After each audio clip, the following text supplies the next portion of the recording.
E esse é um tema bastante longo, e a gente não tem tanto tempo para se dedicar a ele, porque não é um foco do nosso, não é o foco principal do nosso assunto, mas é importante, eu entendo que é importante que vocês conheçam.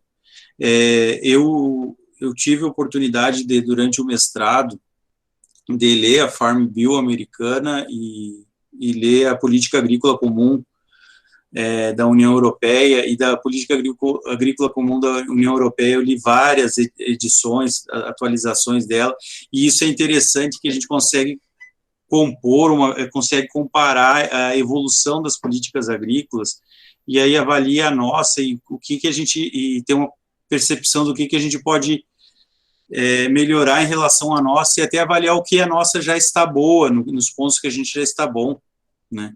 Tem muita coisa positiva na nossa política agrícola, que às vezes a gente avaliando de uma forma mais superficial, né, parece algo não positivo, assim, mas que na realidade é bom. Eu vou abrir aqui, vou compartilhar a tela e vou fazer um levantamento de alguns pontos que eu julgo serem interessantes. Tá? Então, aqui eu quero mostrar uma comparação, né? Fazer uma abordagem bem simples das nossas políticas agrícolas. A nossa política agrícola no Brasil, ela é muito voltada, até hoje já tem sido voltada principalmente, né, nos últimos anos, para o crédito. No passado, nós tínhamos bastante subsídio. Vocês já devem ter ouvido falar no plante que o governo garante, plante que o João garante, né, que era uma política que nós tivemos no passado, que o governo garantia, dava garantias ao produtor, né, desde que ele produzisse. Não teve um efeito muito positivo na época, não havia um sistema de controle muito bom. E o que aconteceu? Nós não fomos eficientes na produção, não éramos produtivos. E com as dificuldades financeiras e econômicas que o Brasil foi passando, o governo acabou não conseguindo garantir a renda do produtor, e muitos agricultores acabaram quebrando.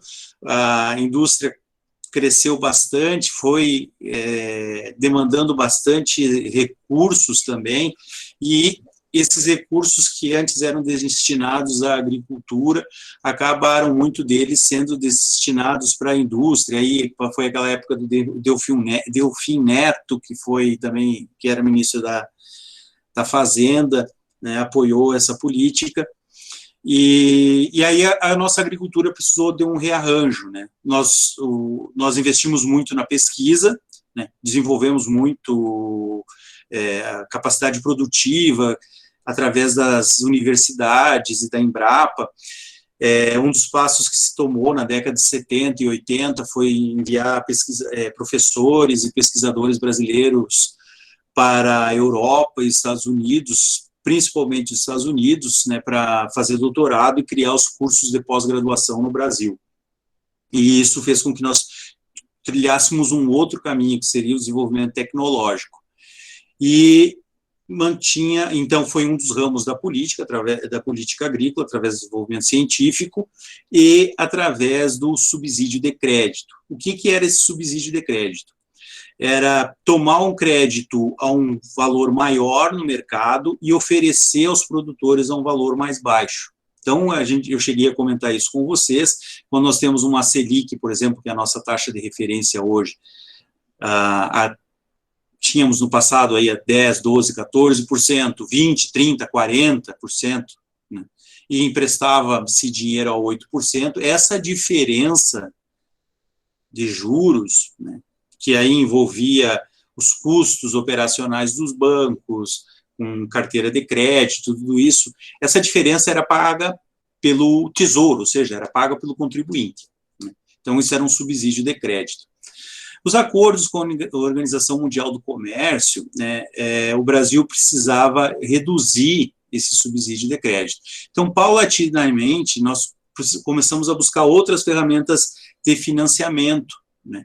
E aí surgiram a cédula de produtor rural, tanto a financeira como a física, que são as famosas CPRs, e também se deu mais abertura para que as tradings atuassem no Brasil, até mesmo porque o governo não tinha mais capacidade de ofertar crédito e subsidiar crédito para o tamanho da economia, do agronegócio, que o tamanho do agronegócio brasileiro estava se tornando. Então, cada vez mais foi reduzindo o subsídio de crédito no Brasil, mas era uma das principais fontes de renda. Nós tínhamos também, no passado, uma estrutura de seguro que funcionava relativamente bem, né, que era através do Proagro, mas ele foi perdendo eficiência ao longo do tempo e muito por falta de eficiência na fiscalização e no cumprimento das regras. E hoje ele funciona mais como garantia de crédito para o produtor do que como uma ferramenta de seguro mesmo, tanto que ele nem pode ser considerado como um seguro no Brasil. Então, nós temos hoje a política agrícola no Brasil, hoje, especificamente, a gente nem pode falar dessa forma, como uma política agrícola de crédito, porque hoje a maioria dos financiamentos superam a taxa Selic, certo? Então, a gente não pode dizer que tem subsídio de crédito para a maioria das operações. Se nós formos comparar com uma taxa, por exemplo, que um comerciante pega para o seu crédito rotativo, aí nós vamos, talvez, considerar que exista um subsídio, né? Mas existe uma política aí legal que foi estabelecida que o crédito para o produtor ele deve ser emprestado a uma taxa mais baixa. E na taxa atual, não há necessidade de uma contrapartida do Tesouro para fazer essa compensação, né, porque mesmo com as taxas atuais, o agente financeiro consegue ter uma rentabilidade positiva, então não haveria necessidade dessa contrapartida. Como é que funcionava, como é que tem funcionado esse subsídio de crédito? Essa oferta de crédito. O foco principal, entre outros, né, mas no agronegócio,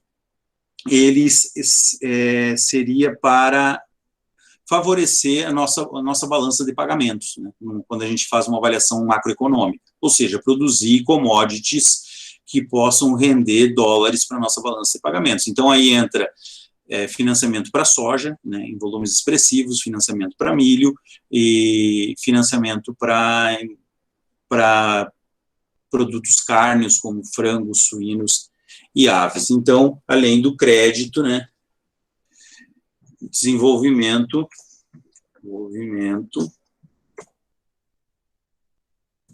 de setores que auxiliam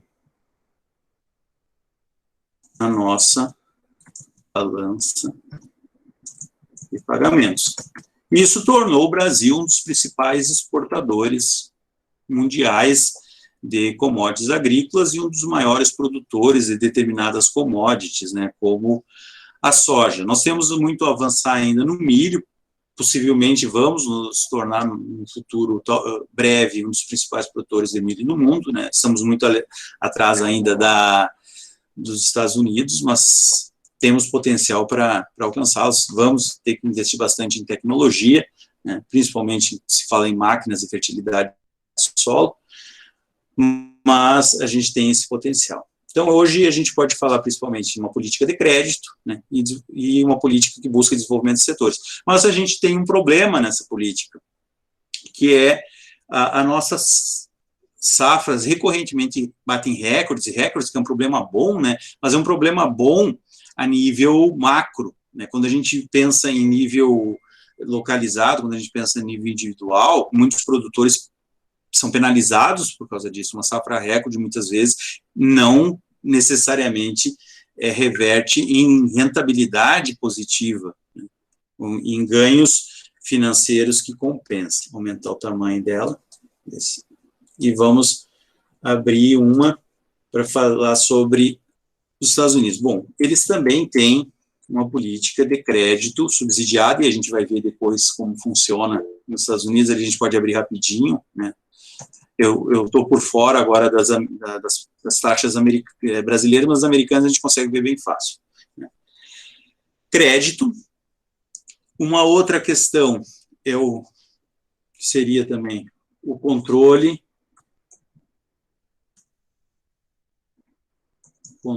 de estoques e de preços.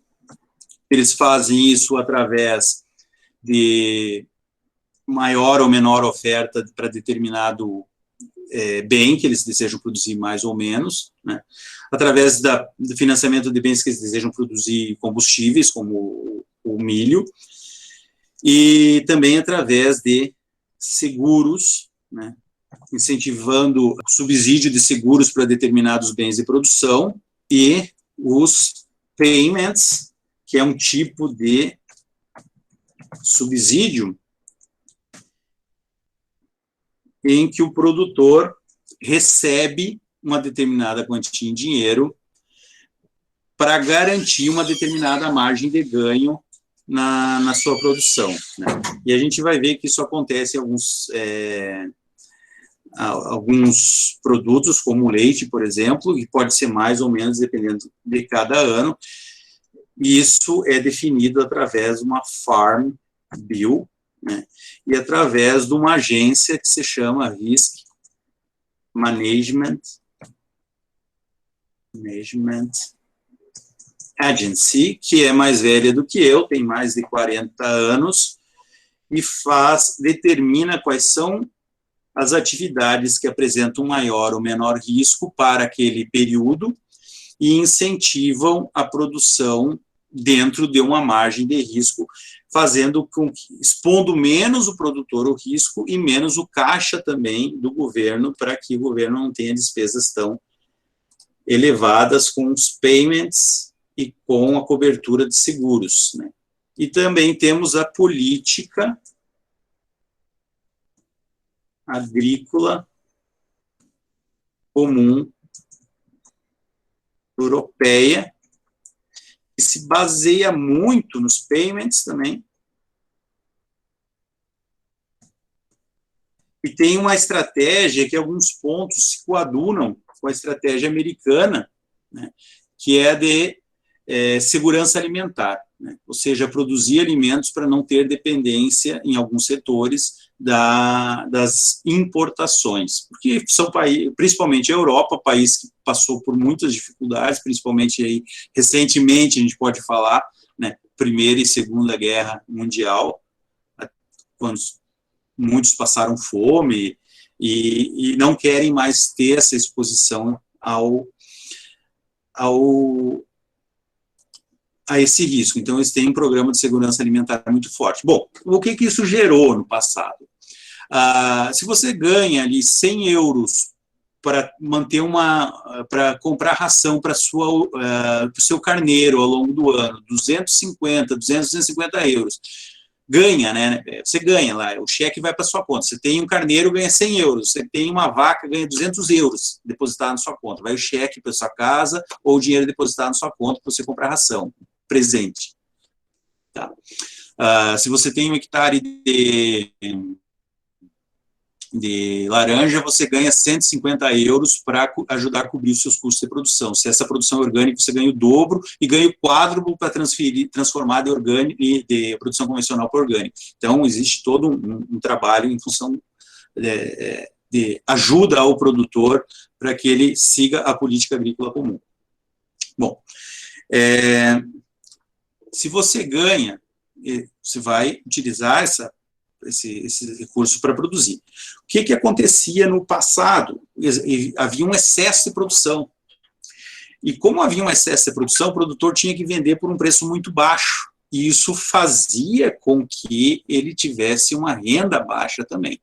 Então, o governo precisava, além de dar dinheiro, tinha que pagar essa diferença de renda. O que o governo começou a fazer? Comprar esse excedente, isso a gente está falando década de 70, 80. Pegar esse excedente de produção, colocar nos navios e mandar para a África. Tá certo? Eu acho que, na realidade, antes disso, eles começaram a jogar fora. Só que não pegou bem, né? Jogar alimento fora. Comprar e jogar fora. Então, eles começaram a mandar para a África. Só que isso aí começou a gerar um problema também, porque os comboios que iam distribuir essa comida eram atacados por exércitos rivais. A África tinha vários países em guerra, ali na década de 70, 80, foi uma grande onda de guerra civil na África, né, de libertação de vários países que visavam a libertação, então houveram vários conflitos tribais, que se estenderam pela década de 70, 80 e até início dos anos 90, hoje está bem mais pacificado, e os comboios eram saqueados, né, e invariavelmente matavam, inclusive, aquelas pessoas que estavam indo fazer aquela distribuição de alimentos. Começou a se tornar muito perigoso e caro fazer essa distribuição. Então, eles precisavam de uma forma de produzir menos alimentos, né, e alimentos com uma qualidade diferenciada. Se a gente tem que ter um diferencial de produção, a gente tem que criar um nicho de mercado em que a quantidade não seja o diferencial de produção, mas um valor agregado a esse produto seja. A Europa, eles estavam produzindo em excesso e isso estava tendo um custo muito alto em subsídios. Eles precisavam mudar o modelo de produção, né, para reduzir o custo de subsídios, porque para eles não era vantajoso. Eles não tinham intenção de exportar a produção, não tinham para quem exportar essa produção, não queriam deixar de produzir, e isso tem alguns motivos. Por exemplo, existe um custo muito alto de tirar alguém da zona rural na Europa e levar para a cidade. Então, inclusive na França é o seguinte, você terminou seus estudos, não quer mais estudar, você conversa com a sua família, olha, eu quero assumir a propriedade, não interessa a idade dos seus pais, né?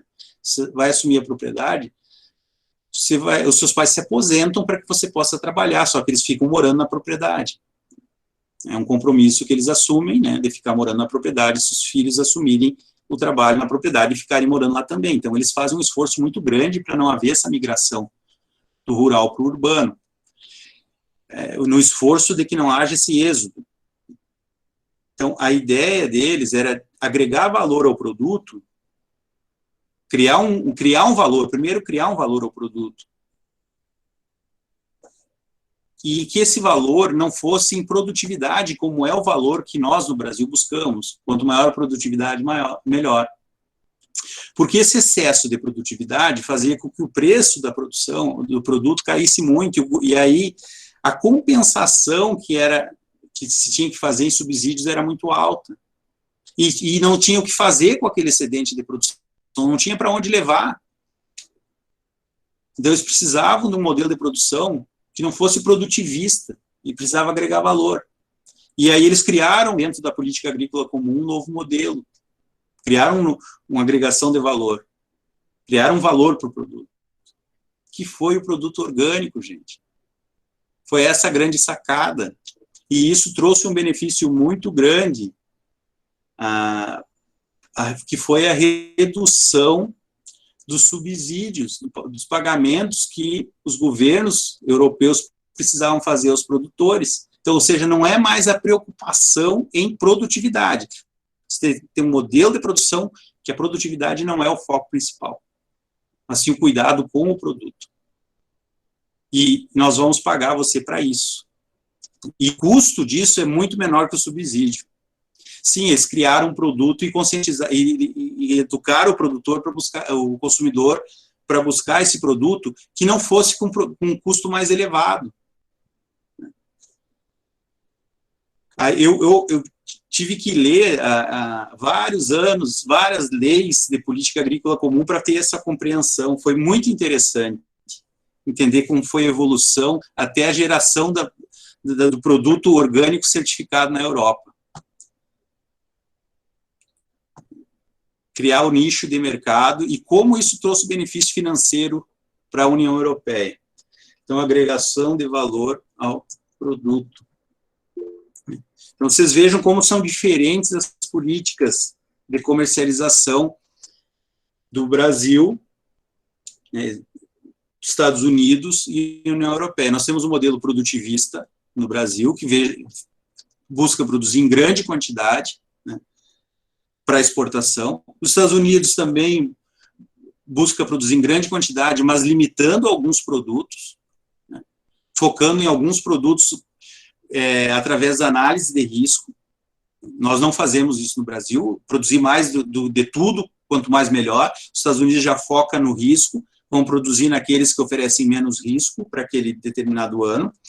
E a política agrícola comum europeia, não. Nós precisamos ter a garantia que não vai faltar alimentos, mas nós não podemos produzir em excesso, porque isso vai gerar um custo de subsídios muito elevado, e esse excedente de produção vai trazer transtorno para os nossos produtores e para o caixa dos governos. Então, existe essa política de payments, de pagar para o produtor, né? Para vocês terem uma ideia, se não me engano, hoje está em torno de 200 euros por vaca de leite, 100 euros por carneiro na União Europeia. 1 hectare de laranja, 150 euros de pagamento que o produtor recebe, e mais 300 euros se for orgânico. Onde é que a gente encontra as informações para entender melhor isso?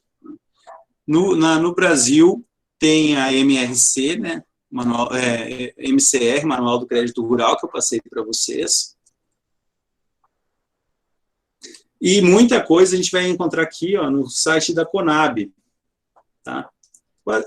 Quase toda a discriminação do Manual do Crédito Rural está aqui nessa aba de atuação. Abastecimento social, agricultura familiar, né? Então, aqui, abastecimento social, doação de alimentos, distribuição de cesta, ajuda humanitária, atendimento emergencial, né? Tem a parte da agricultura familiar, que tem um pouco de commodities também, mas a gente não vai entrar no mérito aqui. Parte da armazenagem, né? Legislação da armazenagem. Quem quiser se dedicar realmente à parte de comercialização e corretagem, vale a pena se dedicar ao site da Conab para ver como é que funciona. Infelizmente, tem muitos programas que são descontinuados, depois só retomam quando há uma necessidade, não existe uma continuidade nas políticas, isso é um problema. Série histórica de armazenagem, aqui sobre comercialização,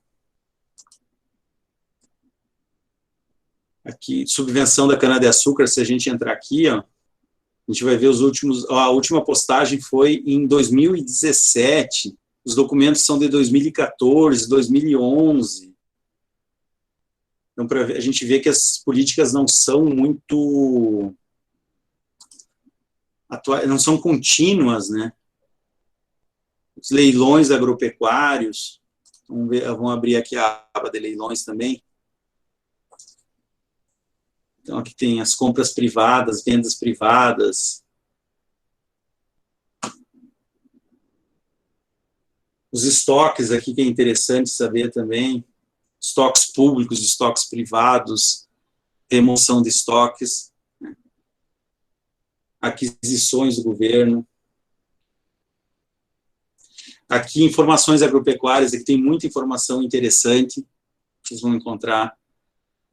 Análise do mercado agropecuário extrativista, custos de produção, e aqui tem para várias regiões do Brasil. Preços agropecuários, vamos entrar nessa aba aqui. Então, vamos ver o preço preço de insumos.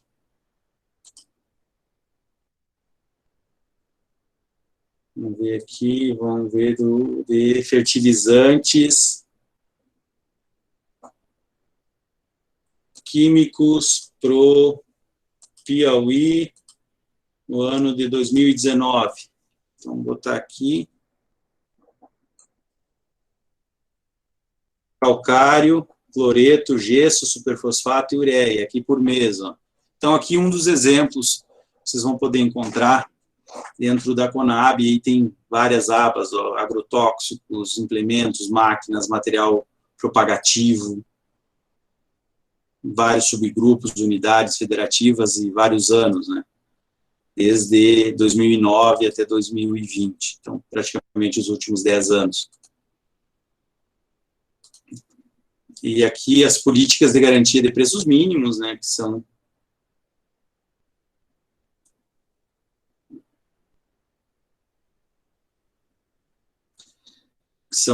um dos temas que eu gostaria que vocês se dedicassem mais, né, que os preços mínimos, vamos ver aqui como é que quem está por dentro do milho, aqui vão dar uma olhada no preço do milho, para o ano de 2020, produto milho, vamos pegar aqui,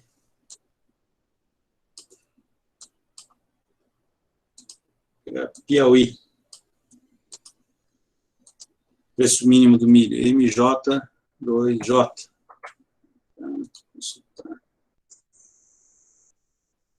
Agora no mês de julho, 22,59. Então, vê que o preço está bem abaixo do que, preço mínimo bem abaixo do preço atual, né? Então, não há necessidade de executar políticas públicas de aquisição de milho. Então, nem sempre ocorre essas execuções aqui de políticas públicas para os produtos.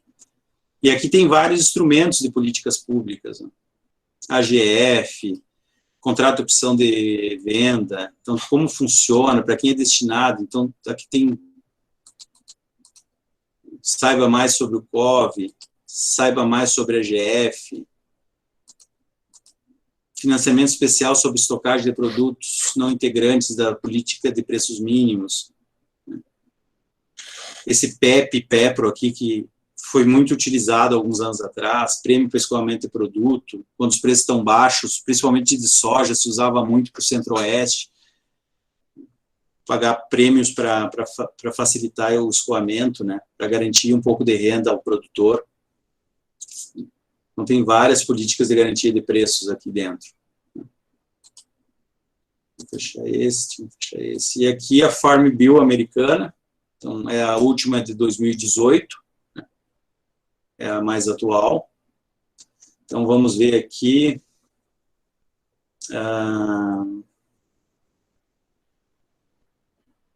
Aqui a cobertura de margem para o leite. Então, aqui como funciona o programa de cobertura de margem, ou seja, quando o produtor tem um preço muito baixo, como o governo, como os programas pagam a diferença, né, para o produtor. Os empréstimos para fazendas, né? Então, aqui as taxas de empréstimo, ó, microcrédito, crédito direto para o proprietário. Então, entre 1,37 a 2,25 e até 2,37 o crédito ao produtor. Não são créditos tão baratos assim, né, mas se for comparar com o que nós temos no Brasil, pode-se dizer que nós não temos crédito subsidiado, né? Nosso crédito hoje anda na faixa, esse seria o nosso crédito de Pronaf, né? Desses valores aqui, se eu não estou enganado. Os créditos Pronaf andam mais ou menos nessa faixa. Taxa anual isso aqui, viu, gente?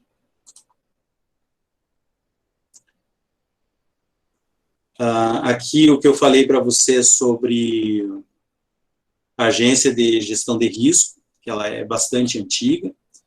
Então, aqui os produtores podem, e os técnicos também, normalmente os técnicos também fazem essa avaliação, né, sobre quais são as commodities, atividades de maior e menor risco e como vão ser definidos os seguros e subsídios de seguro para a próxima safra, e aí com isso os produtores conseguem definir para dentro das suas regiões agrícolas, né, o que eles vão cultivar mais ou menos, né. E normalmente existe uma tendência, os produtores vão produzir soja numa região, você vai andar numa região, lá vai ver só soja, né, porque a gestão de riscos está indicando mais soja para aquela região, e outra região vai ser só milho, que a gestão de risco está indicando mais milho para aquela região. Aqui a PAC, que é a Política Agrícola Comum, é gigante, Política Agrícola Comum, São vários pontos a serem observados, que tem uma descrição. Para quem quiser se dedicar, também é bastante interessante dar uma lida a respeito do tema. Um abraço, bom descanso.